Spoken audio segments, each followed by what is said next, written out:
Kembali lagi bersama kami di Berita TVmu, pemirsa. Pimpinan Cabang Muhammadiyah Krian, Kabupaten Sidoarjo, Jawa Timur gelar pelatihan cara merobohkan hewan kurban.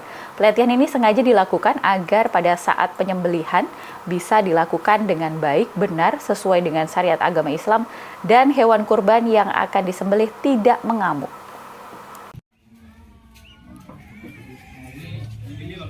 Bertempat di kandang kurban Desa Ganggang Panjang, Kecamatan Tanggulangin, Kabupaten Sidoarjo, Jawa Timur, Ketua Takmir Masjid Pimpinan Ranting Muhammadiyah dan Kepala Aum PCM Krian dibekali tata cara merobohkan hewan kurban.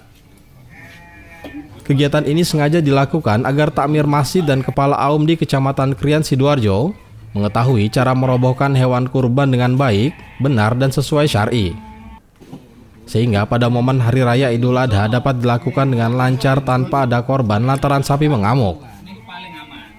Ketua PCM Krian Emil Muhtar Effendi mengatakan pelatihan ini baru pertama kali diadakan untuk mengedukasi warga Muhammadiyah tentang tata cara merobohkan sapi dengan baik saat akan disembelih. Pelatihan merobohkan hewan kurban ini diikuti sekitar 53 orang, terdiri dari Ketua Takmir Masjid Muhammadiyah sekecamatan Krian, pimpinan Ranting Muhammadiyah, Kepala Aum di bidang pendidikan, diantaranya perwakilan SMK Muhammadiyah Pemuda Krian, SMP Muhammadiyah 6 Krian, SD Muhammadiyah 1 Krian, dan SD Muhammadiyah 2 Krian. Salah satu peserta pelatihan sekaligus Ketua Pimpinan Ranting Muhammadiyah Sidomojo Krian mengaku pelatihan merobohkan sapi ini sangat penting karena ada ilmu yang bisa diambil dan diterapkan saat pelaksanaan Hari Raya Idul Adha mendatang. Ini untuk menambah wawasan teman-teman yang ada di amal usaha maupun yang ada di ranting-ranting Muhammadiyah, khususnya di pimpinan cabang Muhammadiyah Krian. Kenapa sering kita lihat bahwa tidak mudah merobohkan sapi itu dalam hal berkurban, banyak yang sampai lari, bahkan ada yang sampai kena kakinya dan terluka, kira-kira begitu. Ya, mudah-mudahan ini nanti setiap tahun kita akan mengadakan ini dan menjadi sesuatu ilmu yang banyak warga kita masih belum punya ilmu yang pasti terkait dengan merobohkan sapi, berkurban dan sebagainya. Karena di tempat ini Mas Jasmuri adalah alumni sama saya teman di pimpinan daerah Muhammadiyah Sidoarjo, insya Allah memberikan ilmunya dalam penyembelihan hewan kurban secara syar'i dan sah sesuai dengan syariat.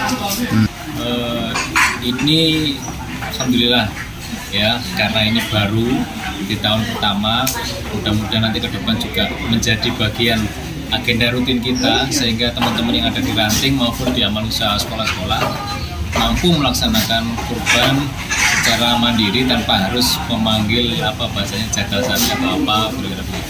Dan insya Allah ini lebih syariah buat kita semuanya. Baru pertama kali ini saya bisa merobohkan ini dan langsung praktek di tempat kandang kurban Sidoarjo.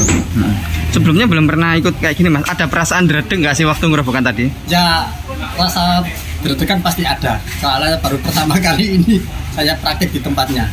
Bisa saya langsung praktekkan di masjid dan bisa ilmu saya kalau bisa saya tularkan ke teman-teman yang lainnya. Artinya pelatihan ini sangat penting atau sangat bermanfaat atau bagaimana? Nah, sangat penting dan sangat bermanfaat bagi saya, Mas. Karena bisa membantu pengalaman saya baru pertama kali ini saya. Pengelola kandang kurban Sidoarjo Jasmuri mengaku ketika merobohkan sapi harus dilakukan dengan benar dan berani. Adapun teori yang paling aman bisa dilakukan dengan mengikat kaki sapi bagian depan dan belakang. Merobohkan sapi yang terpenting adalah kita harus menyiapkan diri betul bahwa kita berani pertama dengan sapi. Jangan sampai kita merasa sapi itu musuh, karena apa yang kita rasakan nanti sapi juga merasakan. Nah, itu biasa terjadi ketika sapi ngamuk. Makanya ketika kita merobohkan sapi, yang pertama teorinya harus benar. Ada beberapa macam teori, tapi yang paling aman itu adalah teori, yaitu diikat kaki depan dan belakang masing-masing satu. Teori dasarnya, kalau sapi mau dirobohkan ke kiri, itu kaki kiri yang diikat. Jadi kaki kiri depan diikat, kaki belakang diikat, nah terus ditarik ke kanan untuk diikatkan di di pohon bisa, atau di patokan bisa, atau di tempat apapun. Yang penting kaki depan sebelah kiri diikat, ditarik ke kanan, kaki belakang sebelah kiri diikat, ditarik ke kanan. Nah itu nanti sapi roboh ke kiri. Nah ketika sudah diikat, cara merobohkannya itu paling tidak 2 orang, satu pegang kepala, satu pegang ekor. Nah itu ekornya yang ditarik ke kiri, sapi pasti akan roboh karena dia akan ditarik tampar ke kanan. Nah kalau sudah roboh, kepala sama ekor itu harus segera disatukan. Tujuannya adalah untuk menghilangkan keseimbangan sapi. Jadi ekor itu salah satu fungsinya adalah itu titik keseimbangan sapi. Jadi kalau ekor itu sudah ditarik ke atas, ketika roboh segera disatukan dengan kepala di sekitar punggung, itu sapi insya Allah sudah tidak akan berdiri karena keseimbangannya hilang. Nah proses berikutnya tinggal ekor jangan sampai dilepas, nanti ada orang lain lagi yang ngikat kaki. Jadi kaki yang belakang 2 dijadikan 1, kaki depan 2 dijadikan 1, diikat terus ditumpuk, disilang. Jadi kaki depan yang disilang dijadikan 1 lagi. Kalau sudah terikat kuat, nah itu ekor baru bisa dilepas, sapi biar tenang dulu, baru dikondisikan siap untuk disembelih. Muhammad Khalid memberitakan dari Sidoarjo, Jawa Timur.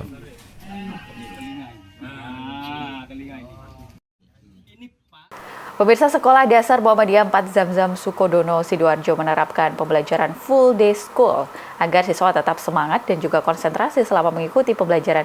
Pihak sekolah pun menerapkan program tidur siang yang dinilai mampu membangkitkan kembali imun siswa dalam mengikuti pembelajaran hingga sore hari.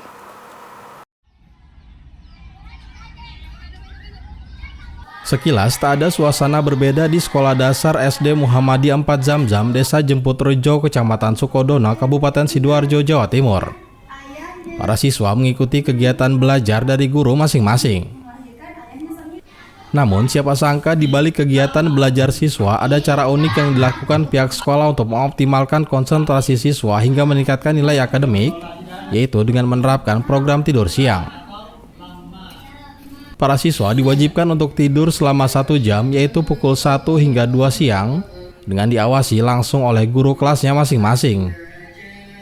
Dengan diiringi murotal Al-Quran, para siswa nampak terlelap meski tidur beralaskan karpet di dalam kelas masing-masing.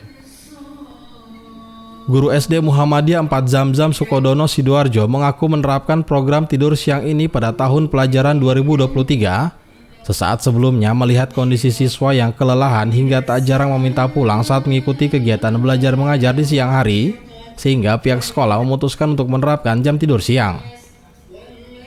Awalnya diterapkan bagi siswa kelas 1, namun karena mendapatkan respon positif dari sejumlah orang tua siswa dan melihat hasil yang baik untuk siswa, akhirnya jam tidur siang juga diterapkan bagi kelas 2 dan kelas 3. Jadi sekolahan kami ini, SD Muhammadiyah 4 Zamzam ini menerapkan sekolah full day, Pak. Setelah kita lihat, kita amati, ternyata anak-anak itu lelah saat bersekolah. Nah, setelah kita melihat bersama-sama, butuhnya kita program take nap ini untuk mengurangi rasa lelah anak-anak, karena program kita itu sangat banyak, jadi kegiatan di sekolah juga banyak. Mungkin anak-anak ini membutuhkan tidur siang.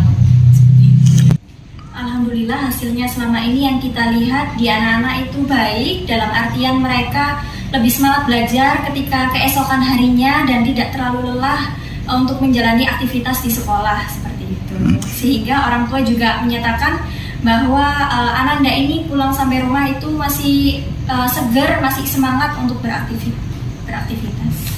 Ya, jadi anak-anak itu semakin semangat karena sebelum pulang itu ada review pembelajaran dan juga sholat asar berjamaah. Anak-anak semakin semangat karena sudah tidur tersebut.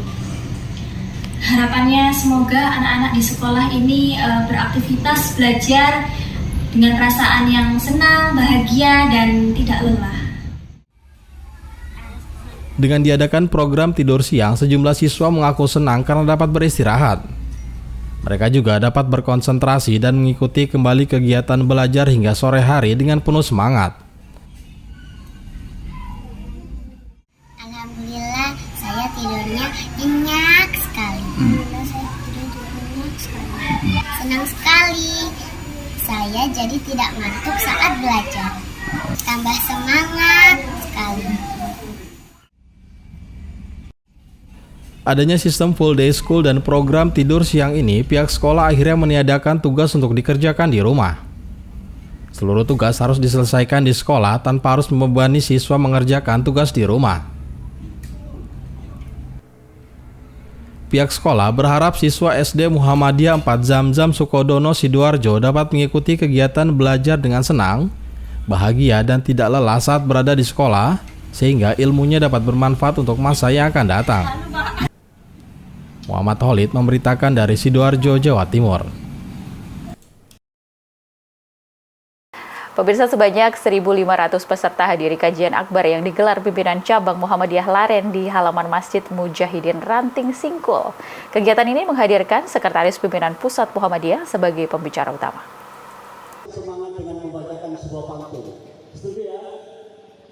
Kajian akbar Muhammadiyah cabang Laren digelar di halaman Masjid Mujahidin Ranting Singkul, Lamongan.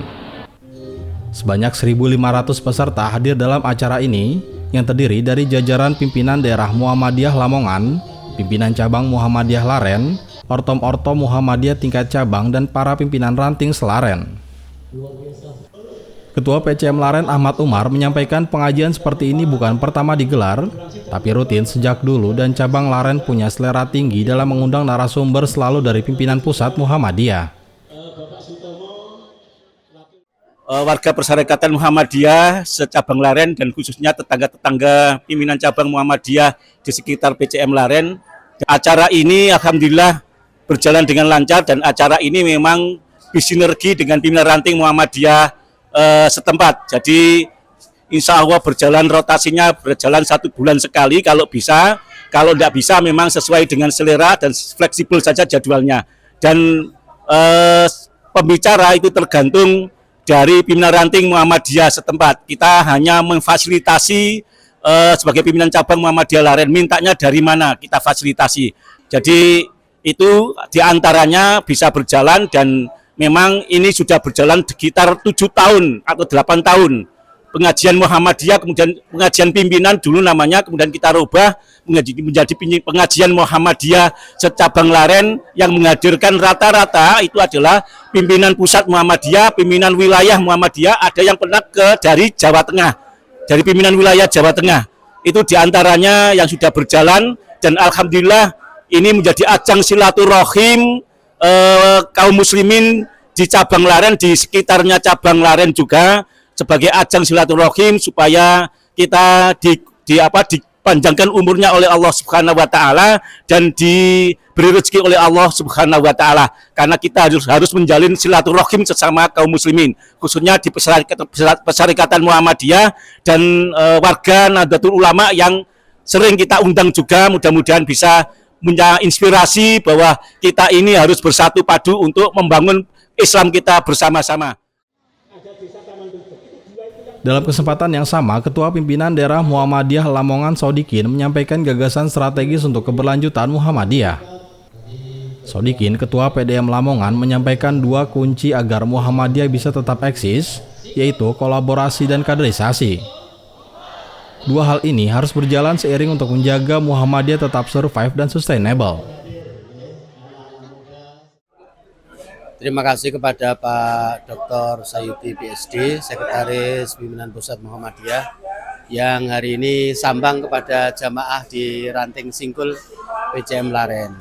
Saya kira perlu jadi pimpinan pusat sesekali sambang pada ujung tombak dakwah yang real, yaitu di Ranting.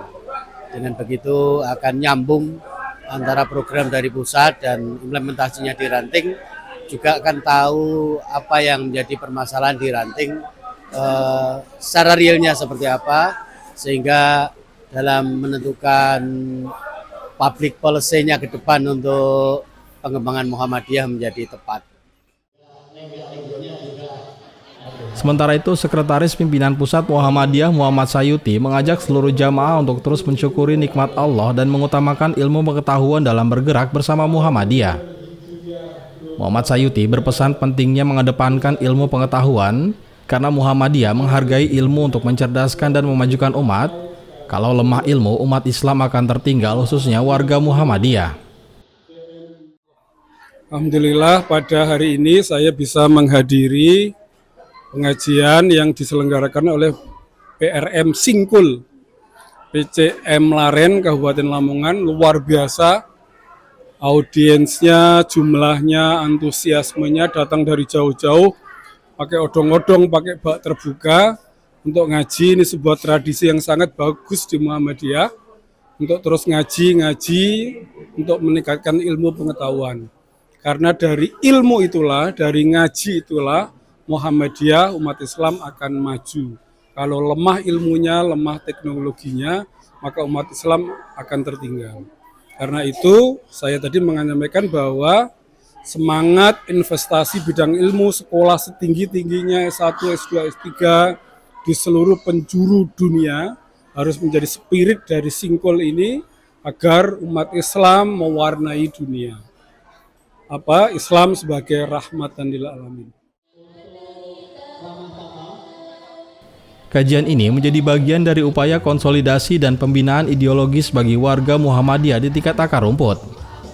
Dengan menghadirkan tokoh-tokoh pimpinan pusat, diharapkan gerakan Muhammadiyah di cabang dan ranting semakin kokoh dan berkemajuan. Adi Familu memberitakan dari Lamongan, Jawa Timur.